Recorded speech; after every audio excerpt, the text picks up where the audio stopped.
The Hawkhurst Gang was a notorious criminal organisation involved in smuggling throughout southeast England from 1735 until 1749. One of the more infamous gangs of the early 18th century, they extended their influence from Dorset, where they successfully raided the customs house at Poole, to the Kent coast.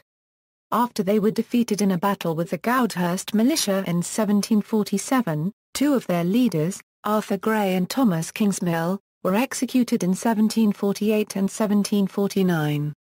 Early years. Named after the village of Hawkhurst in Kent, the gang was first mentioned as the Hawkhurst Gang in 1735. Based in Hawkhurst, it is claimed that they frequented the Mermaid Inn in the town of Rye, where they would sit with their weapons on the table. Many local legends and folklore are based on the alleged network of tunnels built by the gang. However, many hidden cellars and remote barns could have been used for storage, so it is unlikely that tunnels would have been needed at that period when large armed gangs operated openly, often riding through the larger towns in daylight. Dominance through terror. In 1740, riding officer Thomas Carswell and a party of dragoons found about 1,500 weights of smuggled tea in a barn at Etchingham and were taking it to Hastings in a cart. James Stanford of the Hawkhurst Gang rode round the area and collected about 30 men with horses and weapons. After drinking brandy to bolster their courage, they attacked the revenue party at Silver Hill between Hurst Green and Robertsbridge, shooting Carswell dead and capturing the soldiers. One of the smugglers, George Chapman, was later executed and gibbeted in his home village of Hurst Green. On one occasion when the gang was drinking at the Mermaid Inn in Rye, some 20 of them visited the nearby Red Lion, firing their guns in the air. A young bystander, James Marshall, who took too keen an interest in them, was taken away and never seen again. The gang generally operated freely in the area, as when in 1744 they unloaded a considerable amount of contraband from 3 large cutters at Pevensey, from which the smuggled goods were carried inland by around 500 pack horses.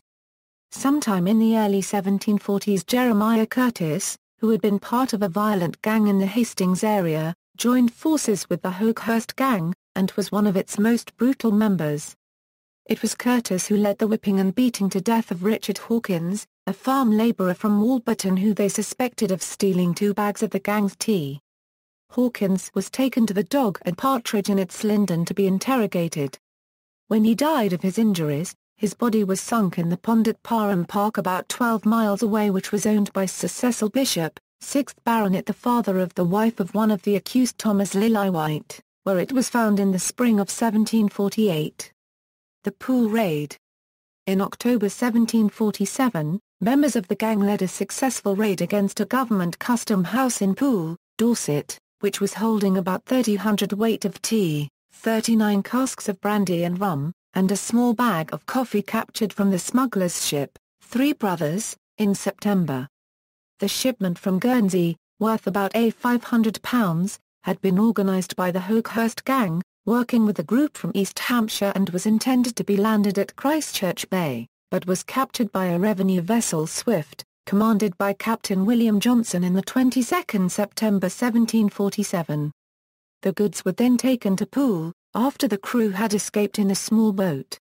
At a meeting in Charlton Forest, Richard Perrin from Chichester, who had gone to Guernsey to buy the goods, made an agreement with the local men to recover the contraband. 30 armed men, including Thomas Kingsmill and about 7 other Hawkhurst men, rode to Poole, stopping to rest in the New Forest. Arriving in Poole, at about 11 p.m., they found that the customs house was under the guns of a naval sloop. The more local men were for abandoning the attempt, but the Hawkhurst men said they would continue alone, and it was then agreed that they would all continue. It was soon realized that as the tide fell, the ship's guns would no longer be in sight of the customs house. The gang broke into the customs house around 2 a.m., on October 8, escaping on horseback with the tea. They left the brandy, rum and coffee at the customs house, presumably because of lack of sufficient transport. The smugglers were not opposed at any stage of the journey. The customs service offered a large reward of £500 for their capture.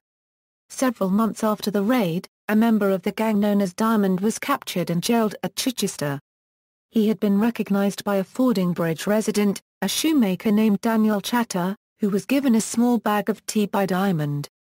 Chatter may not have intended to betray Diamond, but word of his knowledge got around. He was later called as a witness by the Customs Service, but he and an elderly revenue officer, William Galley, got lost while travelling to the remote downland village of East Marden to identify Diamond to a justice of the peace, Major Battine.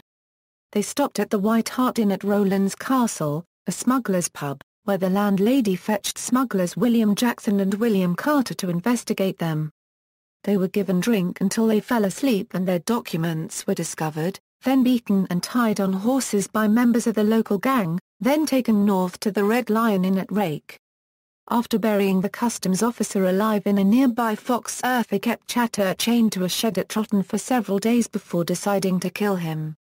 They threw Chatter down a well at Lady Holt Park and dropped stones on top of him. Downfall. Although smuggling gangs were generally supported by the local population, as they provided much-needed and well-paid work, the murderous brutality of the gang had turned the residents against them. At Goudhurst the people formed the Goudhurst Band of Militia, led by General George Sturt, a former army corporal. Enraged by this defiance, Thomas Kingsmill, a native of the town, threatened to burn the town and kill the residents, setting an appointed time, the 21st April 1747. When the gang attacked on the appointed day, the militia were well enough trained to shoot dead Kingsmill's brother George in the first volley of a battle fought around the church. 2 more smugglers died before the gang withdrew. The gang were not only smugglers but robbers and extortionists. Arthur Gray was apprehended in 1748, he was indicted on the charges of felonious assembly with the intention of carrying away goods that customs duty had not been paid, in other words smuggling. He was executed at Tyburn on Wednesday the 11th May 1748. In 1748 the government issued a list of men wanted for murders, burglaries and robberies in Sussex as well as the Custom House break-in at Poole. The list was published in the London Gazette along with a request for information leading to the arrest of the smugglers. Any informant was promised a royal pardon and as a further encouragement it offered a £50 reward for each smuggler who was captured. Eventually, Thomas Kingsmill, William Firrell, alias Shepherd, Richard Perrin, alias Payne, alias Carpenter, Thomas Lillywhite, and Richard Glover, were all indicted for being concerned, with others, in breaking into the King's Custom House, at Poole, and stealing 30 hundredweight of tea, value £500 or more. Kingsmill, Firrell and Perrin were found guilty and sentenced to death. Thomas Lillywhite was acquitted and Richard Glover was found guilty, but recommended to mercy by the jury. Jeremiah Curtis escaped before he could be brought to justice. He went to northern France joining the Irish Brigade in Gravelines.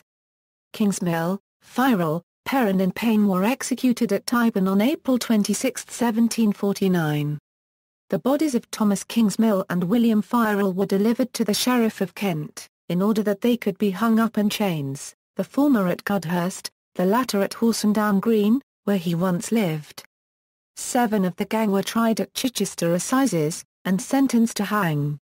One of their number died in jail before sentence could be carried out. The rest were hanged north of Chichester on the broil.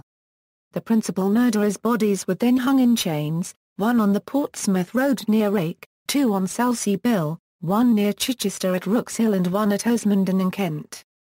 With the cruel deaths of Galley and Chatter, among others, causing national outrage, the names of known smugglers were published in the London Gazette. Any smuggler so listed was instructed to hand themselves in within 40 days of the publication date. Notes. References: Gentlemen, A Smuggling and Smugglers in Sussex. Brighton, W. J. Smith, Platt, Richard. Smuggling in the British Isles, A History. Stroud, Gloucestershire, Tempest Books. ISBN A0-7524-4249-X. War, Mary. Smuggling in Kent and Sussex 1700 Euro 1840. Newbury, Berks, Countryside Books. ISBN A0-905392-48-5 Old Bailey Proceedings Online 1674–1913.